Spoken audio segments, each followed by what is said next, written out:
Olha, tivemos uma reviravolta na compra da Warner Bros. Pela Netflix. Lembra que a Netflix tinha fechado a compra da Warner Bros. A Paramount fez uma contra-oferta que era melhor em alguns aspectos, mas era pior em outros. E daí essa coisa ficou meio que no meio do caminho. E agora a Paramount fez uma outra oferta que era melhor do que a da Netflix em todos os aspectos. E daí o pessoal da Warner Bros. Deu um ultimato para a Netflix e a Netflix desistiu, meu amigo, desistiu do negócio. Tá aí, ó, né? Abriu mão da Warner Bros. E a Paramount agora vai se unir à Warner Bros. Tem lado positivo e lado negativo nessa história, como em tudo, né? O lado negativo bom, que iria haver mais concentração de sistemas de produção de conteúdo, certamente haveria. Isso tanto se fosse a Netflix quanto se fosse a Paramount. Mas com a Paramount é uma união de empresas mais ou menos do mesmo tipo. Né? Com a Netflix seria uma mudança um pouco mais radical, porque levaria para o modelo da Netflix, que já é todo na internet, coisa e tal. Vamos entender os lados positivos e negativos disso daqui. E eu tenho um outro aspecto que eu quero falar nisso daqui também, que é o quanto o Trump foi responsável por isso. Por quê? A Paramount tinha o apoio do Trump. A Netflix não. Né? O Trump encara a Netflix como uma empresa woke e que, portanto, não é adequada, e ela ganhar a Warner Bros. Seria ruim.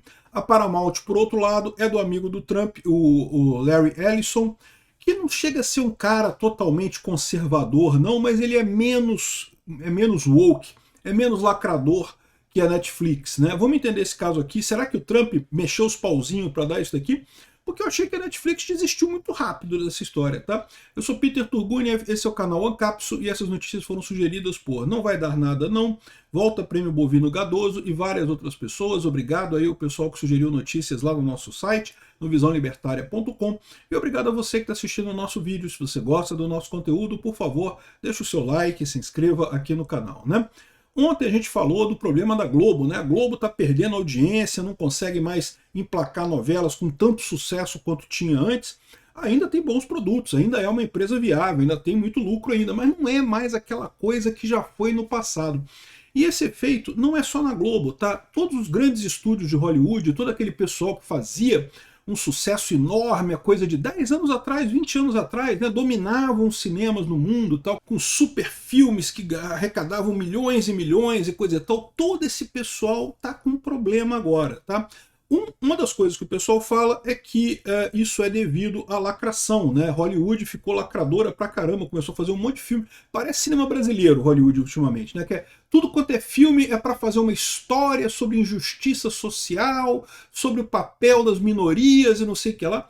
E esse pessoal esquece que as pessoas não vão para o cinema. Eu não estou nem discutindo que não seja uma coisa importante, tá? Eu acho justiça social um negócio importante, realmente. Racismo é ruim, tudo isso eu concordo plenamente. Só que as pessoas vão para o cinema para se divertir, as pessoas não querem ir para o cinema para aprender coisa.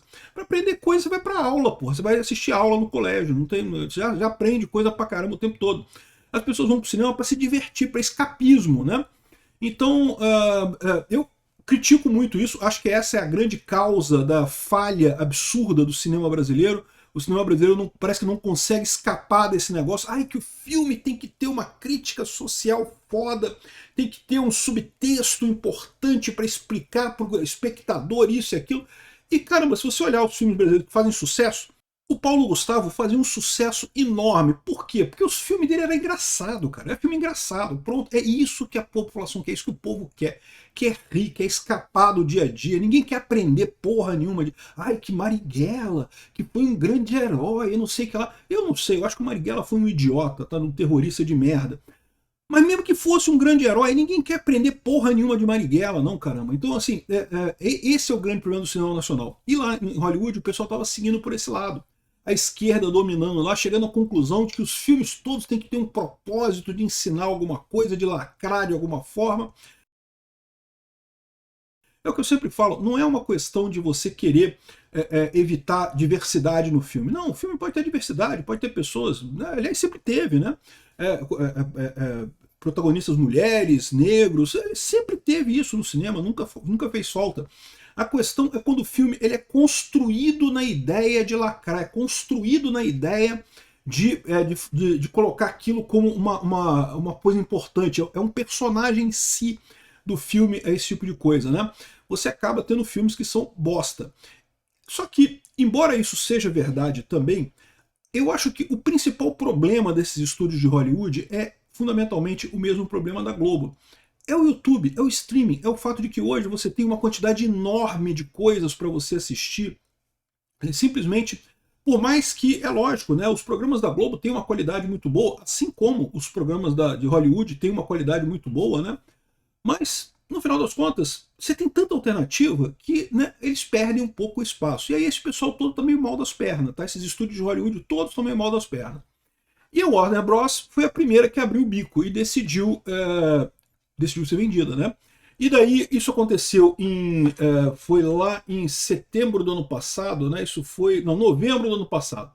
Tá aqui, ó, 20 de novembro de 2025 foi quando a Netflix, a Comcast e a Paramount fizeram propostas para a compra da Warner Bros. Né? Warner Bros. Discovery é uma coisa enorme que tem produção de conteúdo, produzem conteúdo pra caramba, tem rede de distribuição, tem canal em TV fechada, tem um monte de coisa aí nessa coisa. Os canais da Discovery, a Discovery Channel, que tem vários canais muito interessantes e coisa e tal, tudo faz parte da Warner Bros. Né? E aí, isso estava à venda.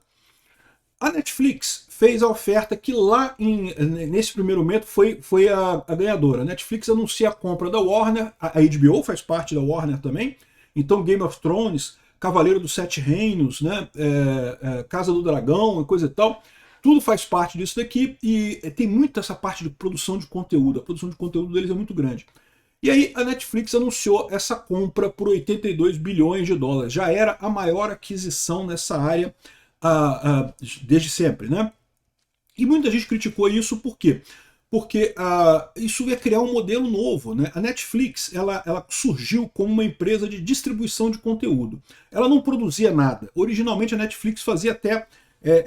ela começou como uma empresa de aluguel de CD, né? Você alugava o CD, eles mandavam pelo correio, coisa e tal, e virou a Netflix que a gente conhece hoje, que é tudo pela internet, coisa e tal. Realmente foi uma sacada genial, ficou ótimo, né? A Netflix durante um tempo reinou absoluta.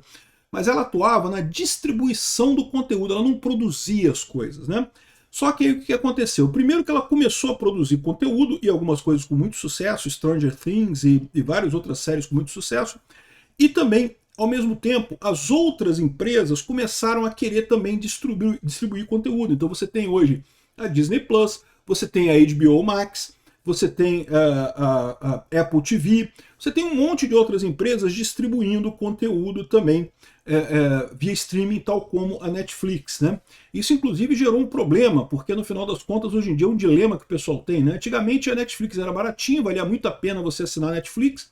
Hoje em dia eu já não sei se vale, porque eu, por exemplo, eu tenho uma assinatura da Netflix, eu não sei se vale a pena manter, porque é raríssimo assistir alguma coisa na Netflix. Enfim, curiosamente, a que eu tenho assistido mais é da Apple TV, sabia? Apple TV eu tenho assistido com uma certa constância os programas. Eles têm uns programas com uma pegada maior de ficção científica, que é a área que eu gosto. Não é uma questão de gosto pessoal, evidentemente.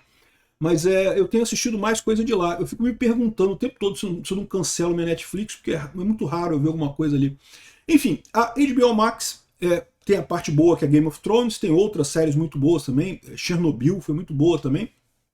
Enfim, mas isso é um dilema, né? Porque você fica com um monte de assinatura e acaba ficando caro você assinar esses sistemas todos, né? E, pois bem, a compra da Warner pela Netflix criaria uma seguinte situação: a Netflix ganharia muito conteúdo. Ela ganharia uma quantidade enorme de conteúdo e também de propriedades intelectuais. Por exemplo, a propriedade intelectual da série Game of Thrones, né? Ou seja, todo o universo lá do George R.R. Martin, né? A Netflix poderia, a partir disso, fazer mais um monte de coisa, né? A Netflix sempre gostou de muito conteúdo, de dar alternativa para as pessoas, então um monte de coisa poderia ser feito nisso daí. Eu vejo isso como muito positivo. A Netflix comprar a Warner seria uma coisa positiva. Mas muita gente reclamou que isso poderia gerar uma espécie de concorrência desleal com os outros sistemas que não teriam acesso à Netflix, né? Com os outros produtores de conteúdo que poderiam ficar em segundo plano, né? Enfim, tinha muita discussão em cima disso. O pessoal não gostou disso. Concentração de mercado nunca é bom para o cliente final. Tá? O cliente final sempre ganha quando tem mais concorrência, né? Mas, de repente, né, pode ser que... Até porque, tipo assim, se você acha que tudo da HBO iria para Netflix, não, tá? Iam continuar vendo os dois sistemas em paralelo, a Netflix e o HBO. Não sei se no futuro talvez pudesse haver uma fusão, mas a verdade é que, né, não sei se teria tanta vantagem assim, mas já naquela ocasião, uma das pessoas que criticou muito isso foi o próprio Trump, porque o Trump não gosta da Netflix, porque encara a Netflix como sendo muito woke, né, muito lacradora. E eu concordo, a Netflix tem mesmo umas séries muito lacradoras realmente por ali, apesar de que a minha visão é a seguinte: se você não gosta da série, você não vê, né? Meio que não faz diferença, né? Aí a Paramount, do amigo do Trump, o Larry Ellison, fez uma oferta, mas a oferta era na faixa de 71 bilhões, portanto era menos que a da Netflix. Na verdade aqui tem algumas coisas, porque eram ofertas diferentes, a verdade é essa, a oferta não era a mesma coisa exatamente. A Netflix, por exemplo, não compraria a parte de TV a cabo da HBO da Warner, então isso seria desmembrado numa outra empresa que continuaria sozinho, só a parte de distribuição por TV fechada. Então, essa é a situação, né? Essa oferta da Paramount naquela época não foi muito bem vista e coisa e tal, o pessoal não gostou. E veja, essa quantidade de dólares aqui, 71 bilhões de dólares, é dinheiro pra caramba, é muita grana mesmo, né? Só que aí, e o Trump forçando também, o Trump querendo que a Paramount comprasse a Warner, porque ele entende que a Paramount seria menos lacradora, né? E aí, o que acontece? Aparece que a Paramount fez uma oferta realmente tentadora, que a Paramount acabou fazendo uma oferta de cerca de 110 bilhões, o que inclui a dívida da WBD, né? Então, uma dívida que tinha dessa empresa, ela incluía a coisa toda, e a empresa se comprometeu a cobrir também a multa de 2,8 bilhões à Netflix, porque já tinha a Warner já teria aceito a proposta da Netflix. Se desfizesse o negócio, teria que bancar uma multa de 2,8 bilhões. E ela topou isso daí, e enfim, e toda essa coisa. Então, e aí a Warner declarou a proposta da Paramount superior e deu 4 dias para a Netflix oferecer mais ou então desistir do caso, né? Não precisou de 4 dias. Hoje mesmo a Netflix comunicou que desiste de comprar a Warner Bros. Após a oferta bilionária da Paramount, né? Então, que situação que a gente fica? A Paramount ela tem um sistema de streaming também, mas é menos conhecido, o Paramount Plus, né? Então, certamente, nesse caso, vale mais a pena fundir com o HBO Max, lá com o sistema da Warner Bros., que realmente é muito mais conhecido e coisa e tal. Não sei como é que o Larry Ellis vai fazer essa história aí, mas a verdade é que ele acabou ganhando essa parada, né? A dúvida que fica nessa história é qual que foi o papel do Trump nessa história. O Trump forçou a barra para isso daqui, porque eu achei que a Netflix desistiu muito rápido. De novo, a Paramount deu uma oferta superior, a Netflix podia pelo menos esperar um tempo, responder amanhã, responder daqui a 4 dias, não precisava responder hoje. No mesmo dia, eles falam, não, tá beleza, tá tranquilo, estamos fora, boa sorte aí. E as ações da Netflix até subiram, ou seja, o pessoal estava vendo com preocupação essa compra da Warner pela Netflix, então subiu o preço da ação aqui, ao passo que para a Paramount não fez nenhuma diferença. Teve aqui alguma subida, descida, coisa e tal, mas ficou mais ou menos a mesma coisa. Sinal de que o mercado viu de forma positiva essa mudança aí para a Paramount ao invés da Netflix, né? Seria uma coisa mais complicada para a Netflix do que para a Paramount se unir à Warner Bros. Então, para nós como clientes, como usuários do sistema, é difícil dizer se é melhor ou pior, tá? Vai ser mais concentração de mercado, então tende a ser pior. Por outro lado, a Paramount tende a ser menos lacradora, talvez seja uma coisa melhor para o hábito do pessoal aí mais conservador e coisa e tal. Essa é a história. Agora, será que o Trump ajudou nisso daí? Né? Que o Trump é um aliado do Larry Ellison, a gente sabe disso, e eles acabaram ganhando essa compra da Warner Bros. Né? Houve uma briga mesmo e acabou levando. Será que não teve pressão do Trump? Porque o Trump podia barrar. O Trump podia barrar a compra da Warner Bros. Pela Netflix. Então o pessoal pode ter ficado com medo, né? Por isso que a Netflix pode ter aberto mão. Pô, se eu vou ficar nesse negócio aqui, pode ser que o Trump barre, eu não vou conseguir comprar de qualquer jeito, é melhor sair, né? E o Larry Ellison realmente ele estava interessado nessa história, tá? O Larry Ellison tem um bocado de dinheiro, não sei se vocês sabem. Ele tem uma ilha lá no Havaí. Mas não é uma ilha pequenininha não, bicho. Eu acho que é a terceira ou quarta maior ilha do Havaí, é dele, é a casa dele, é Lanai, o nome da ilha. O pessoal fala assim, igual quando o pessoal tem aqui uma ilha em Angra dos Reis, né? Não, tem uma ilha em Angra, geralmente uma ilha pequenininha assim, né? O Larry Ellison tem uma ilha lá no Havaí, mas é uma ilha grande pra caralho, meu amigo. Aqui, ó, esse aqui é o Havaí. Essa ilha aqui, ó, é do Larry Ellison. Essa ilha aqui toda, ó. Essa ilha é uma ilha grande, tudo bem, não é a maior delas. A maior delas é essa daqui. A ilha mais populosa é essa daqui, que é onde tem o Honolulu, né? Então não é nem a maior, nem a mais populosa, mas essa ilha aqui de Lanai, ó, inteirinha, é do Larry Ellison. É uma ilha grande pra caramba, amigo. É uma ilha enorme de grande. Deixa eu ver aqui, deve ser o quê? 1, 2, 3, 4, 5. A sexta ilha, a sexta maior ilha do Havaí. E tem um monte de outras ilhas aqui, né? Esse aqui tem ilha aqui também, tem mais ilha pra cá. Tem outras ilhas do Havaí aqui também, um monte de ilhazinha aqui do Havaí também. Isso aqui é tudo Havaí, tá, gente? Tem ilhazinha pra cá, pra cá. Mas uma das grandes ilhas do Havaí aqui do Ellison, né? E o cara realmente tem muito dinheiro. Enfim, ele pegou a ajuda do Trump e conseguiu fazer esse negócio todo aí. Vamos ver se vai ser um bom resultado final para o consumidor, que é o que interessa no final das contas, né? Obrigado por assistir nosso vídeo até o final. Tem alguns links para você nos ajudar aí na tela e também na descrição desse vídeo. Contribua com o nosso projeto.